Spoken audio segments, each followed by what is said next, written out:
Good morning, students. Welcome to your own YouTube channel Learn English with Pradeep. I am Pradeep Kumar Kushwaha. Guys, I feel very happy to receive your love and affection. I hope you will continually support me further. So, guys, if you found the video useful, then please like and share my video. And if you are new in my channel, please subscribe the channel for new updates. So, guys, let's begin the class of the day. In this class, we are going to read the use of there. So, guys, video को अंत तक देखें. End screen में आपको कुछ playlist दी जाएगी. Playlist की link दी जाएगी जिसकी सहायता से आप पिछले वीडियो को भी देख सकेंगे. तो guys, let's begin the class of the day. Use of there. There का प्रयोग. देयर एक डमी सब्जेक्ट के रूप में यूज़ होता है. देयर का अपना कोई अर्थ नहीं होता है. जिस प्रकार से हमने लास्ट वीडियो में आपको बताया था यूज़ ऑफ इट.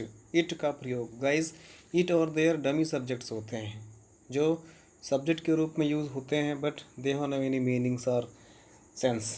तो गाइस, जानते हैं आज इनके बारे में कि यूज़ ऑफ देयर अर्थात देयर का प्रयोग कहाँ पर और किस प्रकार करते हैं और किस प्रकार की कंडीशंस होती है जहाँ पर इसका यूज़ करते हैं, इसका ट्रांसलेशन में क्या महत्व है और इसका सब्जेक्ट के रूप में क्या यूज़ है, कौन सी कंडीशंस हैं. तो जानते हैं. अब हम लोग ऐसे वाक्य का अनुवाद सीखेंगे जिन वाक्यों में यह व्यक्त होगा कि कोई वस्तु कहीं है या कहीं थी. यहाँ पर हम ऐसी चीज़ जानेंगे जैसे मान लिया कहते थे ना कि एक राजा था, जंगल में एक शेर है या शेर था, उस समय की बात है. तो यहाँ पर ऐसे चीज़ों के लिए हम लोग देयर का प्रयोग करेंगे. तो हम लोग आज जानेंगे कि जैसे कहीं पर कोई वस्तु कहीं है या कोई वस्तु कहीं थी. हिंदी में ऐसे वाक्यों में कर्ता या क्रिया पास पास रखे जाते हैं. याद रहेगा ना. हिंदी में ऐसे वाक्यों में सब्जेक्ट और वर्ब बिल्कुल पास पास रखे जाते हैं. ऐसे वाक्यों का अंग्रेजी अनुवाद देयर से प्रारंभ करते हैं जहाँ पर कोई ऐसी स्थिति आती है जहाँ पर यह दर्शाया जा रहा होता है कि कोई वस्तु कहीं है या कोई वस्तु कहीं पर थी. ठीक है ना. तो ऐसे वाक्यों में सब्जेक्ट और वर्ब को पास पास रखा जाता है और सेंटेंस की शुरुआत सब्जेक्ट के रूप में देयर का प्रयोग किया जाता है. और इन वाक्यों में देयर का अपना कोई अर्थ नहीं निकलता है. इन वाक्यों में देयर का हिंदी अर्थ कुछ नहीं होता है. एग्जाम्पल के द्वारा समझिएगा. जैसे एग्जाम्पल लिखा हुआ है, एक राजा था. There was a king. एक राजा था. There was a king. यहाँ पर देखिए कहीं था या कहीं है की बात हो रही है. तो हमने कहा ना, जब कहीं है या कहीं था ऐसी स्थिति की बात होती है तो वहाँ पर हम लोग देयर का प्रयोग करते हैं. एक राजा था. कहीं एक राजा था तो ऐसी स्थिति में एक राजा था तो सेंटेंस की शुरुआत देयर से होती है. तो हो जाएगा एक राजा था. There was a king. आकाश में बादल हैं. There are clouds in the sky. ठीक है ना. तो आपको कहीं है या कहीं था इस भाव को याद रखना है. इसके माध्यम से आप आसानी से यूज़ ऑफ देयर कर पाओगे. एक राजा था. There was a king. आकाश में बादल हैं. There are clouds in the sky. तो चलिए इसके अफर्मेटिव सेंटेंस से शुरुआत करते हैं ना. अफर्मेटिव सेंटेंस में सकारात्मक वाक्य. ठीक है ना. तो पहला नियम इसका कहता है कि प्रेजेंट टेंस में हिंदी के वाक्यों के एक वचनकर्ता के साथ देयर इज़ और बहुवचनकर्ता के साथ देयर वाज का प्रयोग करते हैं. एक वचनकर्ता के साथ देयर इज़ का प्रयोग करते हैं. बहुवचनकर्ता के साथ देयर वाज का प्रयोग करते हैं. कॉमन सेंस से हम लोग जानते हैं इज़ सिंगुलर नंबर के लिए होता है और आर प्लूरल नंबर सब्जेक्ट के लिए होता है. ठीक है ना. जैसे एग्जांपल के द्वारा समझ लेते हैं. जैसे हमारे खेत में एक आम का पेड़ है. हमारे खेत में एक आम का पेड़ है. यहाँ पर एक आम का पेड़ क्या है, एक सिंगुलर नंबर की बात हो रही है, इसलिए there is a mango tree in our field. आम का पेड़, अ मैंगो ट्री. एक आम का पेड़, अ मैंगो ट्री. खेत, फील्ड, हमारे, अवर. तो ठीक है ना. इसको जब हम लोग मिलाएंगे तो हमारे खेत में एक आम का पेड़ है. There is a mango tree in our field. इसका दूसरा एग्जाम्पल है तुम्हारी कक्षा में 30 विद्यार्थी हैं. तुम्हारी कक्षा में 30 विद्यार्थी हैं. यहाँ पर देखिए 30 स्टूडेंट्स की बात हो रही है. सिंगुलर या प्लूरल? Of course plural. जब प्लूरल होगा तो यहाँ पर हम लोग देयर आर का प्रयोग करेंगे. तो हो जाएगा there are 30 students in our class. तुम्हारी कक्षा में 30 स्टूडेंट्स हैं। There are 30 students in your class. तुम्हारी कक्षा में 30 विद्यार्थी हैं। There are 30 students in your class. ठीक है ना, इसको भाव को समझिएगा। नियम नंबर 2 की चर्चा कर लेते हैं। दूसरा नियम कहता है पास्ट टेंस में। दूसरा नियम कहता है पास्ट टेंस में हिंदी वाक्य के एक वचनकर्ता के साथ देयर वाज और बहुवचनकर्ता के साथ देयर वर का प्रयोग करते हैं। याद रहेगा ना, पास्ट टेंस की बात करें तो पास्ट टेंस में एक वचनकर्ता के साथ देयर वाज का प्रयोग करेंगे और बहुवचनकर्ता के साथ देयर वेयर का प्रयोग करते हैं। ठीक है ना, इसका भी एग्जाम्पल के द्वारा समझेंगे। इसका एग्जाम्पल देखिएगा। जैसे एग्जाम्पल कहता है, पहला एग्जाम्पल है मेरे चाचा के घर में एक सांप था। मेरे चाचा के घर में एक सांप था। यहाँ पर एक सांप की बात हो रही है, सिंगुलर नंबर होगा, एक सांप। There was a snake. सांप का क्या होता है इंग्लिश में? स्नेक होता है। तो हो जाएगा there was a snake in my uncle's house. ठीक है ना, there was a snake in my uncle's house. दूसरा एग्जाम्पल जैसे कहता है उसकी पुस्तक में 78 पृष्ठ थे। 78 पृष्ठ बहुवचन में है, प्लूरल नंबर का सब्जेक्ट है। तो यहाँ पर there were 78 pages in this या इन हिज बुक। उसके, तो हिज का प्रयोग कर लेंगे। पुस्तक, बुक, तो पूरा हो जाएगा उसकी पुस्तक में 78 पेजेस थे। There were 78 pages in his book.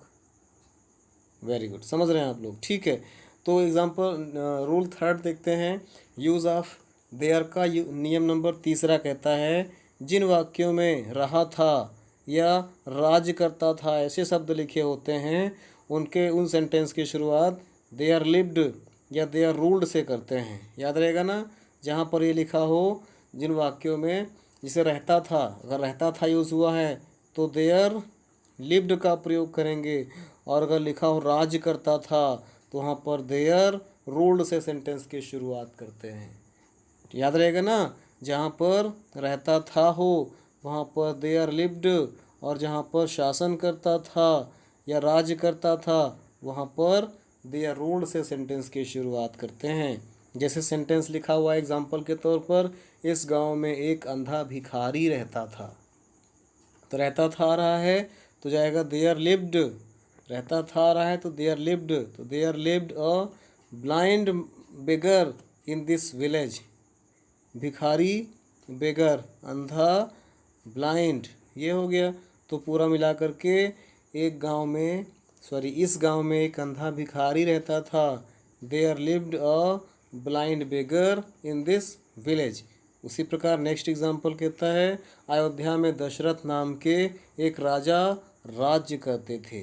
जहाँ राज्य करते थे या शासन करते थे आ रहा वहाँ पर देयर रूल्ड से शुरुआत करते हैं। तो there ruled king name Dasharatha over Ayodhya. याद रहेगा ना, there ruled a king named Dasharath over Ayodhya. तो इस प्रकार से हमने आज जाना अभी इसमें कि यूज़ ऑफ देयर का प्रयोग कैसे करते हैं अफर्मेटिव सेंटेंसेस के लिए। अब हम लोग जानेंगे कि निगेटिव सेंटेंसेस के लिए हम लोग यूज़ ऑफ देयर कैसे करेंगे।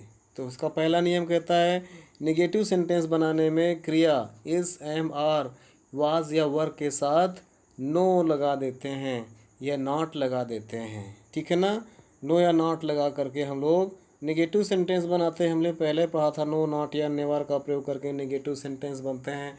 तो उसी प्रकार यहाँ पर भी है, हेल्पिंग वर्ब के बाद आपको नॉट या नो का प्रयोग कर देना है।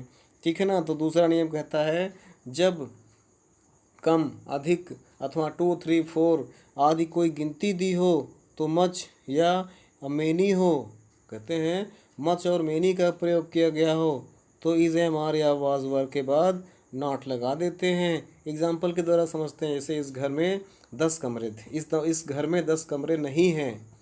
इस घर में 10 कमरे नहीं हैं, तो यहाँ पर 10 कमरों की बात हो रही है।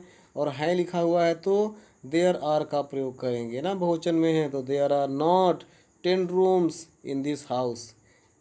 There are not 10 rooms in this house, यहाँ पर helping verb is am are के बाद हमको, वो is am are was verb के बाद हमको नो या नॉट का प्रयोग करना होता है।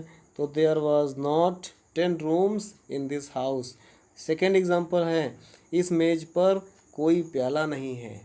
सिंगुलर एक नंबर है, एक ही प्याले की बात हो रही है। Singular number, there is no cup on this table, there is no cup on this table. इस बाग में कोई कुआं न था। There was no well in that garden. यहाँ पर उस लिखा हुआ है ना, उसके लिए क्या होता है इंग्लिश में, दैट गार्डन। दैट बगीचे का, गार्डन होता है। तो पूरा मिलाकर उस बाग में कोई कुआं न था। There was no well in that garden. उसी प्रकार लास्ट एग्जाम्पल है, घड़े में अधिक पानी न था। There was not much water in the picture. Picture याद रखिएगा, पिक्चर मीन्स क्या होता है, घड़ा, ठीक है ना। तो घड़े में अधिक पानी या पर्याप्त पानी नहीं था। There was not much water in the picture. तो ये थे आपके निगेटिव सेंटेंसेस, इसको भी ध्यान से पढ़ना है। अब हम लोग बात करते हैं इंट्रोगेटिव सेंटेंसेस की। इंट्रोगेटिव सेंटेंसेस में यूज़ ऑफ देयर कैसे आएगा, इसको समझते हैं। तो इसका पहला नियम कहता है, यदि वाक्य के प्रारंभ में क्या हो तो अंग्रेजी बनाने में पहले is, am, are, was, is, are, was, were, फिर देयर और उसके बाद करता आता है। याद रहेगा ना, इसमें एम का प्रयोग नहीं करेंगे, क्योंकि आई के साथ एम का प्रयोग करना है तो देयर के साथ एम वाला कोई सवाल ही नहीं बनता है। तो कहते हैं पहला नियम कहता है, यदि वाक्य के प्रारंभ में क्या दिया हो तो अंग्रेजी बनाने में पहले इज़, आर, वाज या वर, फिर इसके बाद देयर का प्रयोग करेंगे और इसके बाद तब सब्जेक्ट या कर्ता का प्रयोग करते हैं। एग्जाम्पल के द्वारा समझते हैं। जैसे पहला एग्जाम्पल लिखा हुआ है, क्या मेरे जेब में 5 रुपए का एक नोट है। देखो, हिंदी वाक्य की शुरुआत किससे हो रही है, क्या से हो रही है। और जब हिंदी वाक्य की शुरुआत क्या से होती है तो पहले इज एम आर का प्रयोग करेंगे। 5 रुपए का नोट, नोट तो एक ही है ना, तो सिंगुलर नंबर आ जाएगा इज़। सिंगुलर नंबर के लिए हम लोग किसका प्रयोग करते हैं, प्रेजेंट टेंस में इज़ का प्रयोग करते हैं। इज़ के बाद क्या लगाएंगे हम लोग, देयर का प्रयोग करेंगे तो देयर हो जाएगा। देयर के बाद फिर क्या आएगा, सब्जेक्ट आएगा। सब्जेक्ट क्या है, 5 रुपया, 5 रुपीज़ नोट, 5 रुपए की नोट। तो क्या हो गया पूरा मिला करके, is there a 5 rupees note, कहाँ पर, मेरी जेब में, in my pocket. Is there a 5 rupee note in my pocket. Last में आपको क्वेश्चन मार्क लगाना पड़ता है। चलिए दूसरा नियम, दूसरा एग्जाम्पल देख लीजिए। क्या हमारी अलमारी में 25 पुस्तकें थी।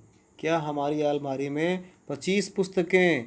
सब्जेक्ट हमारा एक प्रकार से प्लूरल नंबर में आ रहा है, तो यहाँ पर थी लिखा हुआ है, पास्ट टेंस में है। और पास्ट टेंस में प्लूरल नंबर के लिए हम लोग किसका प्रयोग करेंगे, ऑफ कोर्स वर का प्रयोग करेंगे, WERE वर। तो वर के बाद फिर देयर आएगा, फिर सब्जेक्ट 25 बुक्स, लास्ट में इन अवर अलमीरा। तो पूरा मिला करके हो जाएगा, क्या हमारी अलमारी में 25 पुस्तकें थी, वाज देयर 25 बुक्स इन अवर अलमीरा। लास्ट में क्वेश्चन मार्क लगा दीजिएगा। चलो ठीक है। इंट्रोगेटिव सेंटेंस का नेक्स्ट नियम जानते हैं। अगर कितना, कितनी, कितने के साथ उनसे संबंधित कोई नाउन्स भी आएगा, याद रखिएगा ना। यदि सेंटेंस में लिखा हुआ है कितना, कितनी, कितने, तो उसके बाद उनसे संबंधित इंग्लिश में जब ट्रांसलेट करेंगे तो नाउन को भी साथ में लाते हैं। एग्जाम्पल जैसे लिखा हुआ है, प्याले में कितना दूध है, तो यहाँ पर कितना की इंग्लिश में क्या होता है, कितना का इंग्लिश में होता है हाउ, ठीक है ना। तो हमने यहाँ पर तो हाउ लिख दिया, हाउ मच, कितना, हाउ मच। इसके बाद साथ में उससे संबंधित नाउन किसके बारे में बात हो रहा है, मिल्क के बारे में बात हो रहा है, तो हो जाएगा हाउ मच मिल्क। हमने कहा ना कितना, कितनी, कितने अगर है तो उनसे संबंधित उन नाउन भी इंग्लिश में ट्रांसलेट करते समय लिखा जाता है। तो कितना के लिए हो गया हाउ मच, साथ में उससे संबंधित नाउन आएगा तो मिल्क हो जाएगा, हो गया how much milk. Singular number में मिल्क अनकाउंटेबल नाउन, जो भी अनकाउंटेबल नाउन्स होते हैं उसको हमेशा सिंगुलर नंबर में रखा जाता है। तो इसका प्रयोग कर देंगे तो how much milk is there in the cup, how much milk is there in the cup, प्याले में कितना दूध है, how much milk is there in the cup. Last में क्वेश्चन मार्क लगा देंगे। नेक्स्ट एग्जांपल देखिए, ये अगला एग्जांपल लिखा हुआ है जैसे अगला एग्जांपल लिखा हुआ है, आकाश में कितने तारे हैं। कितने का क्या होता है, हाउ मेनी स्टार्स। देखो स्टार्स को हम लोग काउंट तो नहीं कर सकते, लेकिन वन बाय वन करके उसको गिन सकते हैं, कहीं ना कहीं गिना जाता है। तो हाउ मच नहीं बल्कि how many stars are there in the sky, ठीक है ना। आकाश में कितने तारे हैं, how many stars are there in the sky. तो ये था आपका यूज़ ऑफ देयर। इनको ध्यान से आपको समझना है कि कहाँ पर हमने भी शुरुआत से बताया कि किन कंडीशन में हम लोग सब्जेक्ट के रूप में देयर का प्रयोग करते हैं। तो ये आपके सामने एक्सरसाइज दी हुई है, इस एक्सरसाइज को ध्यान से पढ़िएगा। ध्यान से पढ़ने के बाद इसको जो हमने एग्जांपल्स बताए हैं, जो हमने रूल्स बताए हैं, उन्हीं रूल्स को फॉलो करते हुए ये सभी एक्सरसाइज आपको करना है। जैसे दिया हुआ है, क्या नदी के पुल पर कोई पुलिस बल न था, क्या इस गांव में पीने योग्य पानी नहीं है, क्या खजाने में कुछ अतिरिक्त पैसा था। इस प्रकार से इन सभी को आपको हिंदी से इंग्लिश ट्रांसलेट करना है। साथ में हमने इससे रिलेटेड हार्ड वर्ड भी दे दिए हैं, इनको सब ट्रांसलेट करिए। हार्ड वर्ड में प्रॉब्लम आती है तो आप डिफ़िकल्ट वर्ड की हेल्प से उसको ट्रांसलेट कर सकते हैं। और अगर आपको कोई प्रॉब्लम होती है तो आप मुझे कमेंट बॉक्स में क्वेश्चन पूछ सकते हैं, मैं उनका जवाब दूंगा। गाइस तो इसको आप लोग ध्यान से एक दो बार वीडियो को फिर से देखिए, फिर कॉपी में नोट डाउन करिए। So thanks for watching the video. जय हिंद।